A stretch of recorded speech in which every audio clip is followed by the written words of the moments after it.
Hello friends, आज हम करने जा रहे हैं एमपी टेट 11 मार्च की सभी क्वेश्चंस को। फर्स्ट और शिफ्ट दोनों शिफ्टों के क्वेश्चंस आपको इस वीडियो में मिलेंगे और विद आंसर मिलेंगे। आज की परीक्षा का पैटर्न बहुत ही ज़्यादा मॉडरेट था, ना उसको सिंपल कहेंगे ना उसको टफ कहेंगे। देखते हैं अपने क्वेश्चंस को, क्या क्या क्वेश्चंस पूछे गए थे और क्या उनके आंसर थे। आपको पूरी एनालिसिस मिल जाएगी इस वीडियो में। पहला क्वेश्चन आया था, स्विच किस प्रकार के प्लास्टिक का बना होता है? तो स्विच थर्मोसेटिंग प्लास्टिक का बना होता है, थर्मोस्टेटिक या थर्मोसेटिंग प्लास्टिक इसका स्विच होता है।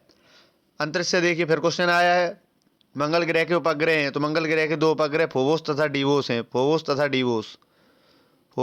डिवोस मंगल ग्रह के दो उपग्रह हैं। एक क्वेश्चन आया, चंद्रयान 2 को कौन से ध्रुव पर भेजा गया है? तो चंद्रयान 2 जो कि चंद्रमा के दक्षिणी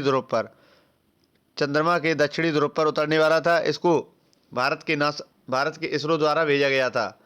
अगर आपसे पूछा जाए कि चंद्रमा पर सबसे पहले यात्री किसने भेजा था, तो आपके नासा ने भेजा था। चलिए बढ़ते हैं अपने अगले क्वेश्चन की ओर। अगला क्वेश्चन था, 6 से 14 वर्ष के अनिवार्य शिक्षा का अधिकार किस अनुच्छेद में है? तो अनुच्छेद 21 ए। अनुच्छेद 21 ए में 6 से 14 वर्ष के बच्चों के लिए अनिवार्य शिक्षा का अधिकार दिया गया है। यह एक मौलिक अधिकार हो जाता है। क्वेश्चन पूछा है, क्रिकेट में द बॉल किसे कहते हैं? तो क्रिकेट में द बॉल राहुल द्रविड़ को कहते हैं। इसी संदर्भ में देखा जाए कि अन्य प्रमुख नामों के बारे में भी हम पढ़ लेते हैं। तो हमारे अन्य प्रमुख नाम, जैसे क्रिकेट का भगवान सचिन तेंदुलकर को सचिन को कहा जाता है। दादा सौरभ गांगुली को दादा कहा जाता है। अगर आपसे पूछ लिया जाए कि वर्तमान बीसीसीआई के चेयरमैन कौन है, तो सौरभ गांगुली जी ही वर्तमान में बीसीसीआई के चेयरमैन है। अगर आपसे पूछा जाए कि लिटिल मास्टर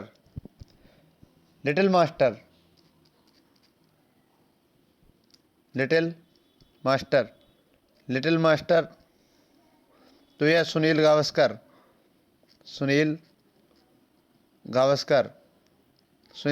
को लिटिल मास्टर कहा जाता है। चलिए बढ़ते हैं अपने अगले अन्य क्वेश्चंस की ओर। एक पूछा गया था क्रिकेट खिलाड़ियों के समय, तो मास्टर ब्लास्टर सचिन तेंदुलकर का नाम है। मास्टर ब्लास्टर या भगवान, क्रिकेट का भगवान और मास्टर ब्लास्टर सचिन तेंदुलकर को कहा जाता है। आपसे क्वेश्चन पूछा गया है, अब हम देखिए इस क्रम में बात कर लेंगे, क्योंकि क्वेश्चन तो रिपीट होने की संभावना बहुत ही कम है। तो हम यह जान सकते हैं किस किस टॉपिक से क्वेश्चन पूछे गए हैं। तो आपके हिमालय के क्षेत्र में किस प्रकार के वन पाए जाते हैं, यह पूछा गया है। तो आपको हिमालय को अच्छे से कवर करना है। जिसको हिमालय के बारे में पढ़ना है, तो मैंने लिंक डिस्क्रिप्शन में दी है। मैंने बहुत ही अच्छे से हिमालय और उससे निकलने वाली नदियों के बारे में पढ़ाया हुआ है। संविधान से संबंधित प्रश्न बहुत ही अच्छी मात्रा और लगातार पूछे जा रहे हैं संविधान से। इसकी लिंक भी हम वीडियो के एंड में दे देंगे। आप उससे संविधान के जो महत्वपूर्ण क्वेश्चन आपके संदर्भ में आते हैं, वह आपको निश्चित रूप से मिल जाएंगे।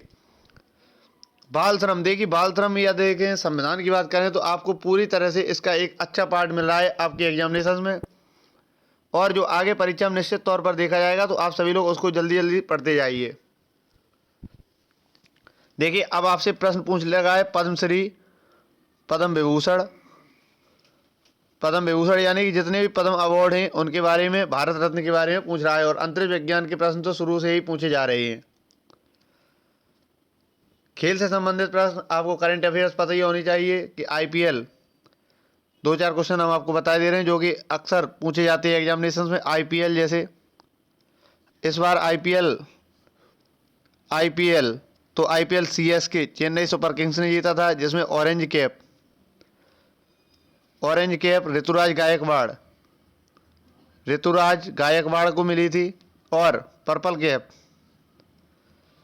कैप की बात की जाए, पर्पल कैप तो यह हर्षल पटेल को मिली थी। हर्षल पटेल जो कि आरसीबी के खिलाड़ी थे, और ऋतुराज गायकवाड़ यह सीएसके के बल्लेबाज थे। आपको यह याद करके जाना है। हिंदी में गद्यांश से प्रश्न आए थे इस बार। और हिंदी में एक क्वेश्चन आया था, जीवन पर्यंत में कौन सा समास होता है? तो जीवन पर्यंत में बहुब्रीहि समास होता है। आपके अलंकार से क्वेश्चन था, विलोम शब्द से एक क्वेश्चन देखने को मिलता है, पर्यायवाची से क्वेश्चन आ रहा है। तो आपको यह समझना होगा कि क्वेश्चन बहुत ही सिस्टमेटिक वे से आ रहा है। कोई बाहर से क्वेश्चन नहीं आ रहा है कि अलग दुनिया से आ गया हो। उसी तरह से आ रहा है जिस तरह की आपने प्रिपरेशन की है। बस आपको अपनी तैयारी को अब कुछ नया नहीं सीखना है, बस रिवीजन करते जाना है। आपको साइको में आप डेली देख रहे हैं कि साइकोलॉजिस्ट मनोवैज्ञानिकों के कथन, उनके सिद्धांत के बारे में आ रहा है, जिनमें से जीन पियाजे, स्किनर, बुद्धि से संबंधित बुद्धि के क्रम, बुद्धि को किस किन भागों में विभाजित किया गया है, आपको उन सभी को पता होना चाहिए। सेगमेंट फ्राइड से संबंधित देखिए इसी तरह से बराबर कंटिन्यू मनोवैज्ञानिकों के कथन और सिद्धांत आ रहे हैं, आपको उन्हें समझ कर जाना होगा। शैशवावस्था, बाल्यावस्था और किशोर अवस्था से संबंधित प्रश्न कंटिन्यू एग्जामिनेशन में आ रहे हैं।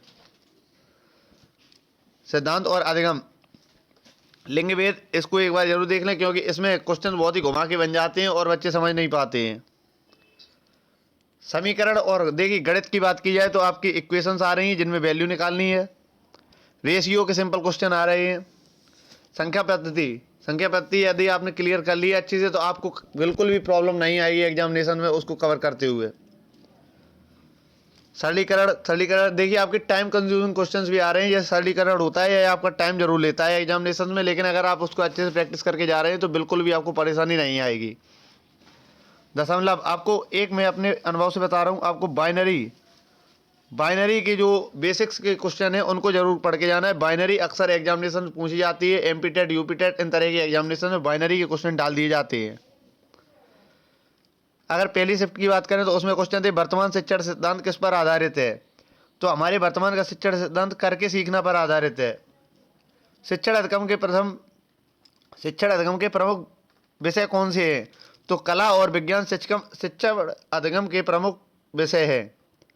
कक्षा में जब कोई नया पाठ आरंभ करता है तब किस कौशल से परिचित करता है, तो आपको प्रस्तावना, देखिए कोई भी नई चीज़ को शुरू करने से पहले उसकी थीम तैयार करना, उसका बेस तैयार करना बहुत ही ज़रूरी होता है जिससे बच्चों में इंटरेस्ट पैदा हो। तो आपको प्रस्तावना कौशल का अच्छी तरह से अनुभव होना चाहिए कि किस तरह से किसी चीज़ को वहाँ पर बनाना है। पढ़ने की सबसे अच्छी विधि कौन सी होती है, तो पढ़ने की सबसे अच्छी विधि प्रोजेक्ट विधि होती है, क्योंकि प्रोजेक्ट विधि से हम चीज़ को बहुत ही अच्छे से समझ पाते हैं और उसको दिमाग में बसा लेते हैं। बच्चों में बौद्धिक विकास की 4 विशिष्ट अवस्थाओं की पहचान की गई है, तो 4 विशिष्ट अवस्थाओं की पहचान जीन पियाजे के द्वारा की गई है। विवेचना रहित विचार की अवस्था मानी गई है 4 से 7 वर्ष तक। 4 से 7 वर्ष तक विवेचना रहित विचार की अवस्था मानी गई है। फ्रेंड्स, इस तरह से हमने जो देखिए, अगर हम चाहते हैं आपको 100 क्वेश्चन दे सकते थे, उसमें कुछ सही होते कुछ गलत होते, लेकिन हमने कोशिश की है आप तक वही क्वेश्चन पहुंचाएं जो एग्जाम में आए हुए हैं, ताकि आप लोग सही से समझ पाएँ कि किस तरह से और किस क्रम में एग्जामिनेशन में क्वेश्चंस पूछे जा रहे हैं। यदि आपको वीडियो पसंद आई है तो चैनल को सब्सक्राइब कर लें और ज़्यादा से ज़्यादा शेयर कर दें। और आपको इस चैनल पर डेली फर्स्ट शिफ्ट और सेकंड शिफ्ट और लास्ट में कंबाइंड वीडियो जरूर मिलेगी आपको एनालिसिस के लिए। थैंक यू फ्रेंड्स, जय हिंद, जय भारत।